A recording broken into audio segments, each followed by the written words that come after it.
ආයුබෝවන් සුබ දවසක් හැමෝටම අදත් ඉලෙක්ට්‍රොනික දැනුම YouTube channel එකට ඔබව සාදරයෙන් පිළිගන්නවා.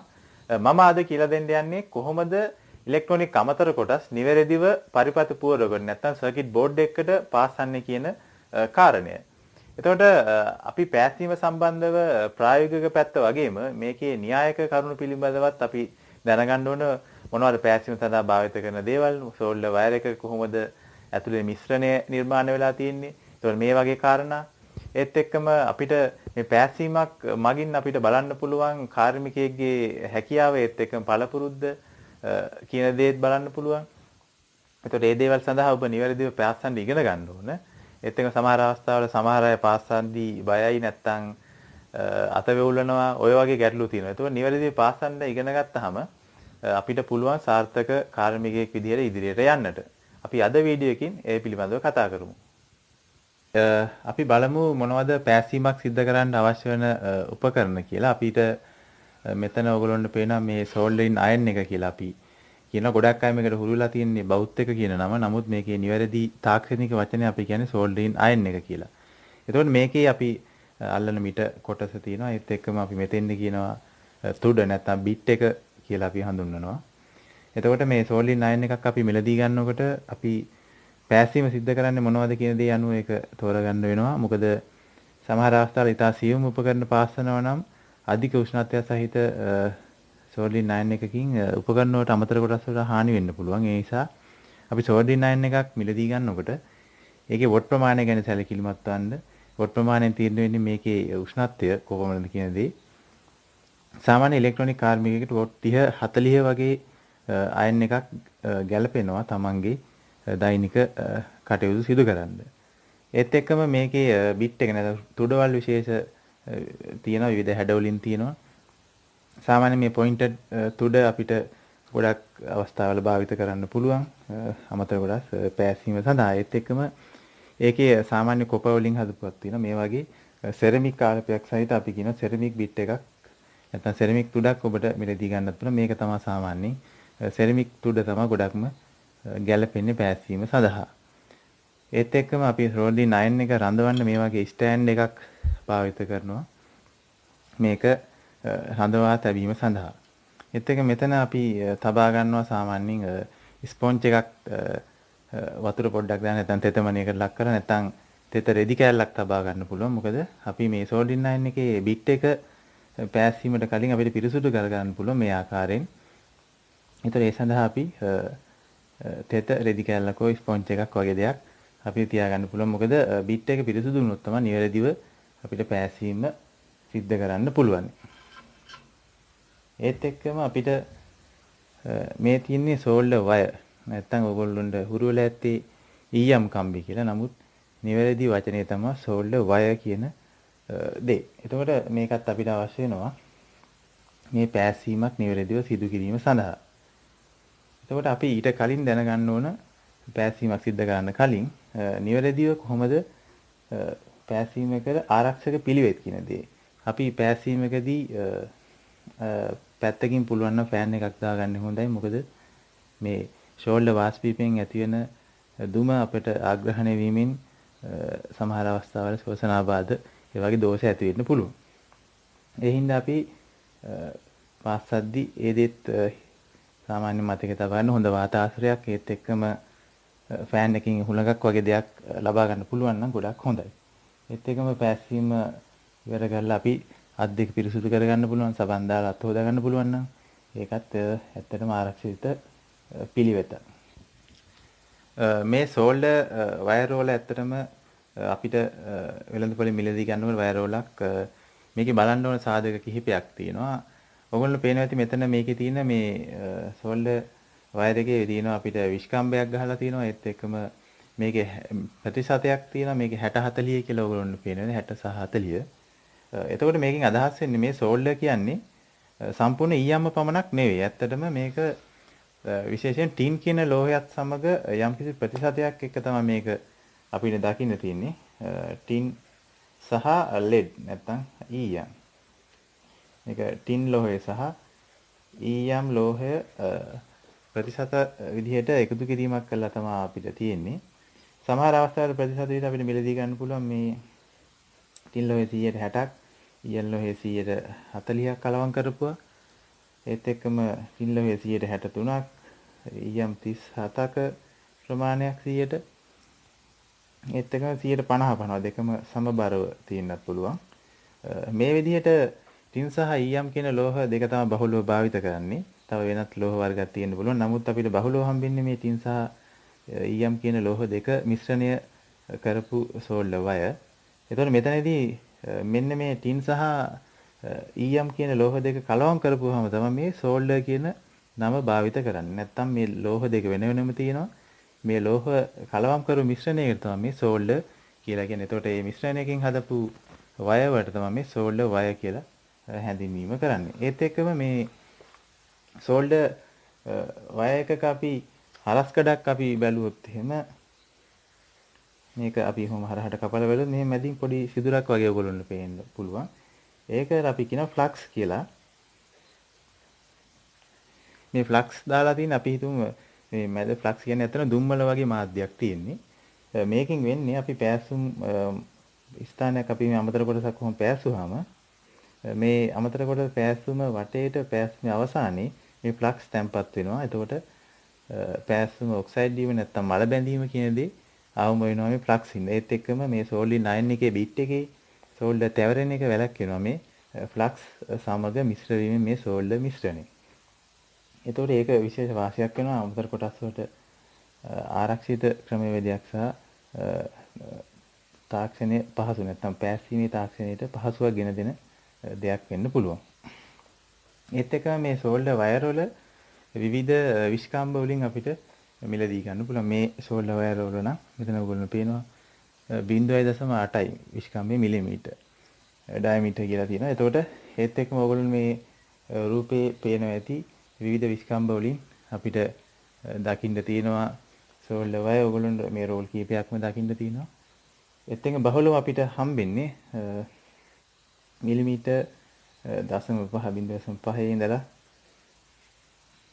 මිලිමීටර් 5 වගේ වෙනකන් විස්කම්බ සහිත සෝල්ඩර් වයර් අපිට දකින්න පුළුවන් බහුලව වෙළඳ පොලේ. ඒත් එක්ක අපිට සාමාන්‍ය ඉලෙක්ට්‍රොනික කාර්මිකයෙක්ට බොහෝ දුරට 0.5 සිට මිලිමීටර් 1 වගේ වෙනකන් බහුලව අපිට ප්‍රයෝගී වෙන්න පුළුවන්.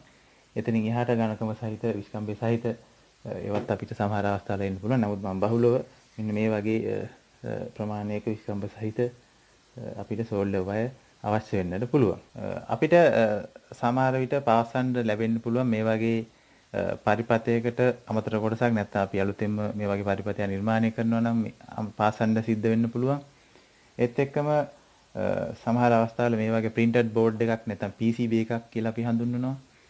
වෙළඳ පොලේ මිලදීගෙන අපි අමතර කොටස් පාස්සනවා වන්නටත් පුළුවන්. ඒත් එක්කම සමහර අවස්ථාවල මෙන්න මේ වගේ වෙරෝ බෝඩ් නැත්නම් ඩොට් බෝඩ් එකක අපි අමතර කොටස් පාස්සනවා වෙන්නත් පුළුවන්. මේ අපි අලුතෙන්ම පරිපතයක් නිර්මාණය කිරීම සඳහා මේ බෝඩ් පාවිච්චි කරන්නේ. ඒත් එක්කම මේ තියෙන්නේ ඒ වගේ මේ ඩොට් බෝඩ් එකක නිර්මාණය කරපු ඉලෙක්ට්‍රොනික පරිපතයක්. එතකොට මේ පැත්තෙන් ඔයගොල්ලන්ට පේනවා ඇති මේක පාස්සලා තියෙන ආකාරය. ඒත් එක්කම ඩොට් බෝඩ් එක ස්ට්‍රිප් විදිහට නැත්නම් තීරු විදිහට තියෙන වෙරෝ බෝඩ් එකකුත් මෙතන තියෙනවා. ඒකෙත් මේ වගේ අමතර කොටස් පාස්සලා තියෙනවා ඔයගොල්ලන්ට පේනවා. එතකොට මේ වගේ කුමන බෝඩ් එකක වුණත් අපිට පෑසීම නිවැරදිව සිදු කරන්න ඕන සාර්ථක පරිපතයක් අපිට ලබා ගැනීමට නම් අපි ඒත් එක්කම පාස්සන්න කලින් අපි දැනගන්නත් ඕන මේ සෑම බෝඩ් එකකම මේ තඹ ආලේපයක් තියෙනවා. නැත්නම් මේ හැම එකකම මේකේ වෙනත් තින්ත ආලේප කරලා තිබුණොත් මේකේ ධාරාව ගමන් කරන්නේ හැම වෙලෙම තඹ තීරු දිග. ඒත් එක්කම අපි මේ පෑසුම් මතු පිට අනිවාර්යයෙන්ම පිරිසුදු වෙලා තියෙන්න ඕන. නැත්නම් මේ සෝල්ඩර් අල්ලන්නේ නැහැ මේ බෝඩ් එක වෙත. ඒත් එක්කම අමතර කොටස් අපි ගත්තොත් එහෙම ඒවලත් අනිවාර්යයෙන්ම අග්‍රවල පිරිසුදුභාවය අනිවාර්යයෙන්ම තියෙන්න ඕන. මේවලත් සමහරවිට ඔක්සයිඩ් වල නැත්නම් මල බැඳිලා තියෙන්න පුළුවන්. ඒක නිවැරදි පෑසුමකට බාධාවක් වෙන්න පුළුවන්. ඒ හින්දා මේ වගේ අමතර කොටස් සෑම අමතර කොටසකම අග්‍ර නිවැරදි පිරිසුදුභාවයක් තියෙන්න ඕන. සාමාන්‍ය මල බැඳිලා වගේ තිබුණොත් එහෙම අපිට ඊට සියුම් වැලි කඩදාසියක් අරගෙන මේකේ අග්‍ර පිරිසුදු කරගන්න පුළුවන්. එතකොට නිවැරදි බැඳීමක් ඇති වෙනවා සෝල්ඩර් මිශ්‍රණයත් එක්කම මේ පරිපත පුවරු. ඒත් එක්කම පරිපත පුවරේ යම් කිසි වෙලාවට මල බැඳීමක් නැත්නම් ඔක්සයිඩ් වීමක් දකින්නවනම් මේකත් අපිට පිරිසුදු කර ගැනීමේ හැකියාවක් තියෙනවා. ඊටාසියුම් වැලි කඩදාසියක් භාවිත කරලා. එතකොට ඔන්න ඔය කියපු කාරණා අපි දැනගන්න ඕන පරිපතය පාස් කරන්න කලින්. ඒත් එක්කම සෝල්ඩර් 9 එකේ බිට් එක නැත්නම් තුඩ මම කලින් කිව්වා වගේ අර තෙත ස්පොන්ජ් එකේ නැත්නම් රෙදි කෑල්ලේ පිහලා දාලා අපිට ගන්න පුළුවන් නිවැරදි පෑසුමක් ඇති කරගන්න. හොඳයි ඔයගොල්ලන්ට මේ රූපේ පේනවා ඇති පෑසීමේ පියවර සහිත රූප සටහන් කීපයක්. පළවෙනි පියවර විදිහට ඔයගොල්ලන්ට පේනවා ඇති අනිවාර්යයෙන්ම සෝල්ඩර් 9 එකේ තුඩ තියෙවෙන්න ඕන පෑසීමේ අමතර කොටසේ අග්‍රය සහ නැත්නම් පෑසුම් පුවරු නැත්නම් සර්කිට් බෝඩ් එකේ ඒ අවශ්‍ය පෑඩ් එක ළඟ අපි තුඩ තියෙවෙන්න ඕනේ නැත්නම් බිට් එක තියෙවෙන්න ඕන. මුලින්ම වෙන්න ඕනේ ඒ දේ. ඊළඟට දෙවෙනියට වෙන්න ඕනේ අපිට අවශ්‍ය ප්‍රමාණය අපේ සෝල්ඩර් වයර් එකක් අරගෙන සෝල්ඩර් වයර් එක අරගෙන දැන් රත් වූ ස්ථානයට අපි එතෙන්ද තියන්න. මුලින්ම වෙන්න ඕන හොඳට රත් වෙන්න ඕන පෑසුම් මතු පිට. ඒත් එක්කම ඊට පස්සේ අපි සෝල්ඩර් එකතු කරනවා ටිකක්. ඊට තුන්වෙනි අංකයෙන් ඔයගොල්ලෝ පේනවා ඇති දිගටම රත් කරගෙන ඉන්නවා සෝල්ඩර් 9 එකේ තුඩ තියාගෙන ඉන්නවා. ඒත් එක්කම සෝල්ඩර් වයර් එක අපි එතනින් ඉවත් කරලා තියෙනවා. ඊට පස්සේ හතරවෙනි ඊට අපි තියෙන පේන ඔයගොල්ලෝ රූපේ සෝල්ඩර් 9 එකේ තුඩ ඉවත් කරලා තියෙනවා. එතන නිවෙන්නට හැරලා තියෙනවා. ඒතර අපි අවසානයේ තමයි සෝල්ඩර් 9 එකේ බීට් එක නැත්තම් තුඩ ඉවත් කරන්න ඕනේ. සෝල්ඩර් වයර් එක තමයි මුලින්ම ඉවත් කරන්න ඕනේ. මේක පියවර 4කට ඕගොල්ලොන්ට විස්තර කරලා තිබුණාට පහසුවට මේක සමහර තප්පරයක දෙකක ක්‍රියාවලියක් තමයි. සාමාන්‍ය ඕනට වඩා අමතර කොටස් රත් කිරීමෙන් නැත්තම් පෑසුම් මතු පිට රත් කිරීමෙන් සමහරවිට පාසන අමතර කොටස් වලට හානි වෙන්න පුළුවන්. ඒත් එක්කම සර්කිට් බෝඩ් එකට හානි වෙන්න පුළුවන්. ඒ වගේ දෝෂ ඇති වෙන්න පුළුවන් නිසා අවශ්‍ය ප්‍රමාණයට වඩා රත් කරන්න යන්න එපා. අපිට නැත්තම් නිවැරදි පෑසුමක් ලබා ගන්න බැරි වෙනවා. ඒත් එක්කම යටින් ඕගොල්ලන්ට පේනවා ඇති යට පොලිමේ රූපවල නිවැරදි පෑසුමකට පර්ෆෙක්ට් කියලා තියෙනවා. නිවැරදි පෑසුමක් ඔය දකින්න හරියක් දාලා තියෙන නිවැරදි පෑසුමක්. ඒ ආකාරයේ ලස්සනට තියෙන්න ඕන ඒකාකාර ස්වභාවයෙන් අමතර කොටසේ වටේට ගලාගෙන ගිහිල්ලා සෝල්ඩර්.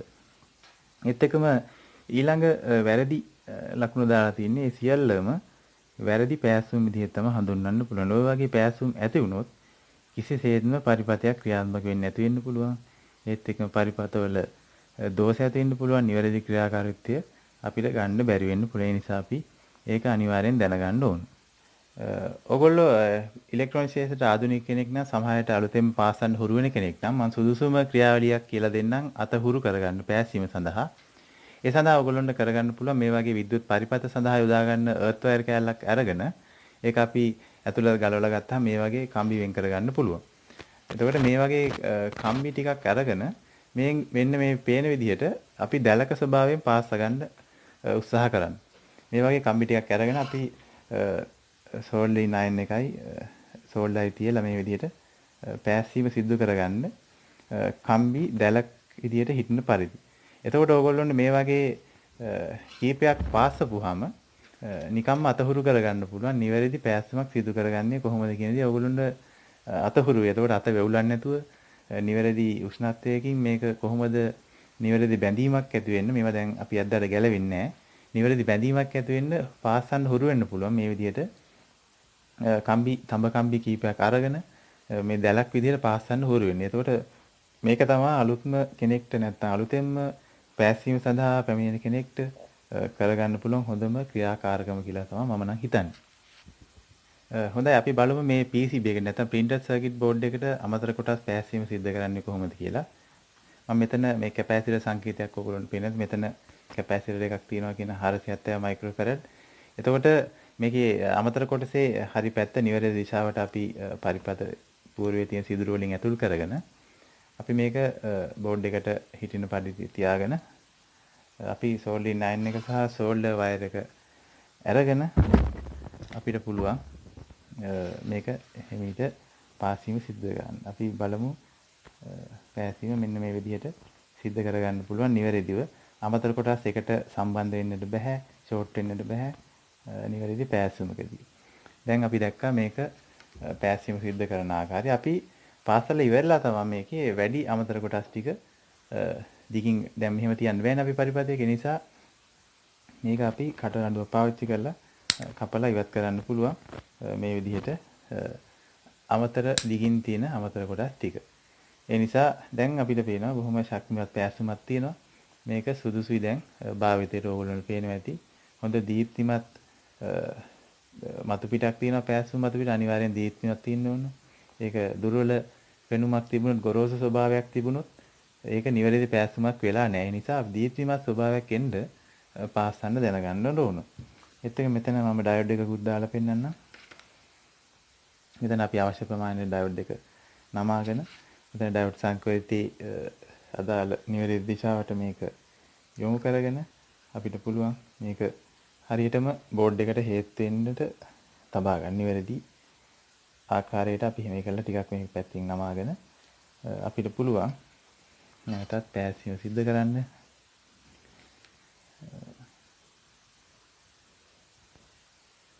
නොඑකාකදී අපිට පාස්සන්න පුළුවන්. අපිට එතකොට නිවැරදි ඉරියව්වකින් වාඩි වෙන්නට ඕගොල්ලෝ දැනගන්න ඕන පහසු ඉරියව්වකින් Taman හුරු අතට සෝල්ඩර් 9 එක ගන්න. නුහුරු අතට සෝල්ඩර් වයර් එක අපිට ගන්න පුළුවන්. මේ විදිහට අනවශ්‍ය අග්‍ර දිගින් වැඩි කොටස් ටික අපිට කපලා ඉවත් කරන්න පුළුවන්. ඒත් එක්කම අපිට මේ වගේ පුරු පමණක් නෙවෙයි මේ වගේ ඩොට් බෝඩ් එකකත් පාසන්න වෙන අවස්ථා තියෙනවා. මම කියලා දෙන්න මෙන්න මේ ට්‍රාන්සිස්ටර් එක අපි අවශ්‍ය පරිදි අපි උදාහරණයක් විදිහට මෙතෙන්ට ඕන කියලා හිතමු. මේ විදිහට යොමු කරගෙන අපි මේක අංශ ගණුවට හැම විටම හිටින්න වග බලා ගන්න අමතර කොට ඇද වෙන්න තියන්න එපා. ඒක ඇත්තටම ගැලපෙන්නේ නැහැ. පරිපතේ වැඩ කරයි නමුත් එහි පිළිවෙලට ගැටලුවක් ඇති වෙන්න පුළුවන්. පිළිවෙල නැති වෙන්න පුළුවන්. ඒ නිසා අනවශ්‍ය පරිදි මේක ඇද කරගන්න එපා. අපි නිවැරදි සමබරතාවකින් යුක්තව මේකත් අපි පෑස්සීම සිද්ධ කරගන්න ඕන. කොට ඔය විදිහට එක අග්‍රයක් පාස්සගෙන අපිට ඊළඟ අග්‍රයක් පාස්ස ගන්න පුළුවන්. ඒත් එක්කම අපි අග්‍ර තුනම මේ විදිහට පාස්ස ගන්න පුළුවන්. ඉතින් මේකෙත් අපි දිගින් වැඩි කොටස් ටික කපලා ඉවත් කරන්න පුළුවන්. එතකොට හොඳ ශක්තිමත් බැඳීමක් මේ පෑසීම තුළින් දකින්න පුළුවන්. එතකොට මේ වගේ පරිපතයක අපි පාස්සනට අමතර කොටස් පාස්සනකොට මේ සෝල්ඩර් දිගට තබාගෙන මේවා අපිට මේ විදිහට මේකේ ලයින් එක හදා ගන්න පුළුවන්. මේ පාස්සපු පරිපතය අපගොල්ලන් පේනවා ඇති. සෝල්ඩර් දිගට පොඩ තිය ගිහිල්ලා මේ ඩොට් ටික එකතු කරගෙන ගිහිල්ලා අපිට විදුලිය ගමන් කරන මාර්ගය අපිට බොහොම ලස්සනට හදා ගන්න පුළුවන්. මෙතෙන්ද ඕගොල්ලෝ සමහරට එකපාර අපහසු නම් මෙතෙන් පොඩි තඹ කම්බි කෑල්ලක් තියාගෙන පාස්සන්නත් පුළුවන්. නැත්නම් අත හුරු වුණාට පස්සේ මේ සෝල්ඩර් ඩොට් ටිකම එකට කර නැත්නම් මේ කොපර් ඩොට් ටිකම සෝල්ඩර් වලින් එකතු කරගෙන යන්නත් පුළුවන් මේ විදිහට. ඒත් එක්කම මේ පැත්ත බලන්න මේ වගේ පිළිවෙලකට ඕගොල්ලෝ පාස්සන්නත් හුරු වෙන්න. අමතර කොටස් සෑමීටම අංශ 90කට ලම්බකව පරිපතේට පූර්වට පිහිටන්න තබා ගන්න උත්සාහ කරන්න. ඒක ඇත්තටම පිළිවෙලක් වෙනවා. අපි පරිපතයක් දකින්නකොට.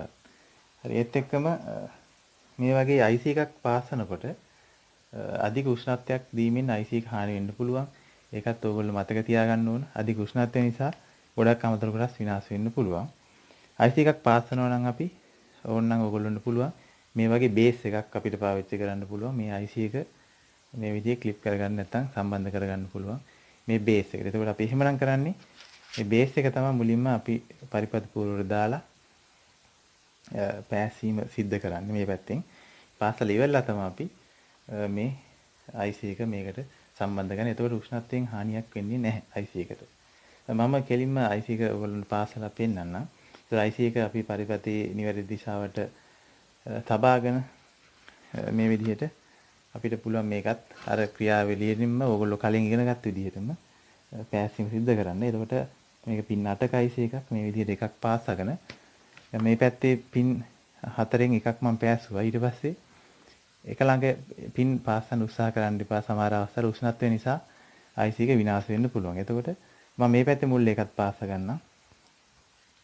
එතකොට ඔයගොල්ලන්ට පේනවා IC එක දැන් ආයි පල්ලෙහාට වැටෙන්නේ නැහැ. බොහොම ශක්තිමත් විදියට රැඳුණා. ඊට පස්සේ අපිට පුළුවන් ඉතිරි පින් ටික බොහොම පහසුවෙන් ඔය කියලා දුන්නු ක්‍රමවේද වලට අනුව අපිට පාස්සා ගන්න. දෙපැත්තේම පින් පාසන්න පුළුවන් නම් අපි හොඳයි එකක් කර එකක්. මොකද ඒතකොට අධික උෂ්ණත්වයෙන් IC එක ආරක්ෂා වන්නට පුළුවන්. ඒ නිසා ඔන්න ඔය කියපු ක්‍රමවේද භාවිත කරගෙන ඕගොල්ලන්ට පුළුවන් මේ වගේ පහසුවෙන් නිවැරදි පෑස්සුමක් ඇති කරගන්න. ඒක ඕගොල්ලන්ට පේන්න ඇති. දැන් හොඳට දීප්තිමත්ව තිබෙනවා පෑස්සුම් මත පිට. ඒත් එක මේ පැත්තේ IC එකත් බෝඩ් එකට බොහොම ලං වන්නටම අපි හඳවා ගන්නට පුළුවන්.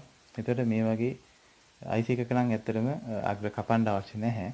බොහොම කුඩා අග්‍ර ප්‍රමාණයක් දිගින් යුක්ත අග්‍ර තමයි අපිට දකින්න තියෙන්නේ. ඒ නිසා IC එක වගේ අග්‍ර කපලා දාන්න අවශ්‍යතාවයක් නැහැ. ඒත් එකම ඔයගොල්ලොන්ට පේනවා මේ ඩොට් බෝඩ් එක නෙමේ තඹ තීරු වශයෙන් තියෙන පරිපත පුවරුවක්. ඒ වගේ එකක පාස්සනකොට මෙතන මේ IC එකක් පාස්සලා තියෙනවා. ඒකට මෙතන මැදින් ඔයගොල්ලන්ට පේනවා ඇති මේ තඹ තීරු කපලා ඉවත් කරලා තියෙනවා. ඒකට ඒක අපි වග බලා ගන්න මේ වගේ පුවරුවක බෝඩ් එකක පාස්සනකොට මේ අමතර කොටස් දෙකක් අතර අපි සම්බන්ධතාවයක් තියෙන්න බෑ, ෂෝට් එකක් තියෙන්න බෑ. දැන් රෙසිස්ටරයක් දානවා නම් ඒක මැදින් විසන්දේලා තියෙන්න ඕන. රෙසිස්ටරය හරහා තමයි අපි ධාරාව ගමන් කරන්න සලස්වලා තියෙන්න ඕනේ. එතකොට ඔන්න ඔය කියපු කාරණා ටික අපි අමතර කොටස් පෑස්සීමේදී දැනගන්නට ඕන. අනිවාර්යයෙන්ම නිවැරදි පරිපතයක් නිර්මාණය කිරීම සඳහා. අද වීඩියෝ එකෙන් ඔයගොල්ලෝ දැනගන්න ඇති නිවැරදිව කොහොමද අමතර කොටස් පරිපත පුවරුවකට නැත්නම් සර්කිට් බෝඩ් එකකට පාස්සන්නේ කියන කාරණය මම ඔයගොල්ලන්ට කියලා දුන්නු ප්‍රායෝගික අභ්‍යාසයේත් ඔයගොල්ලෝ නිරන්තරයෙන් යෙදෙන්න කම්බි දැලක් පාස්සන්න මම ඔයගොල්ලන්ට කියලා දුන්නා. ඉලෙක්ට්‍රොනික වලට ආධුනික කෙනෙක්ට වුණත් පෑසීමක් සාර්ථකව නිර්මාණය කරගන්න පුළුවන් වෙන විදිහට ඒ දේත් ඔයගොල්ලෝ නිරන්තරයෙන් අභ්‍යාසවල යෙදුනොත් ඔයගොල්ලන්ට පුළුවන් සාර්ථක කාර්මිකයෙක් විදිහට නිවැරදි පෑසුම් ඔයගොල්ලන්ට ලබා ගන්නට. ඒත් එක්කම channel එකත් එක්ක අද සම්බන්ධ වෙන කෙනෙක් නම් තාම subscribe කරලා නැත්නම් channel එක subscribe කරන්න. ඒත් එක්කම bell icon එක click කරලා තියන්න. මම අලුතෙන් වීඩියෝ එකක් දැම්මම ඔයගොල්ලොන්ට notification එකක් එයි. වීඩියෝ එක හොඳයි නම් like කරන්න, share කරන්න. අපි නැවතත් අලුත් වීඩියෝ එකකින් හමු වෙමු.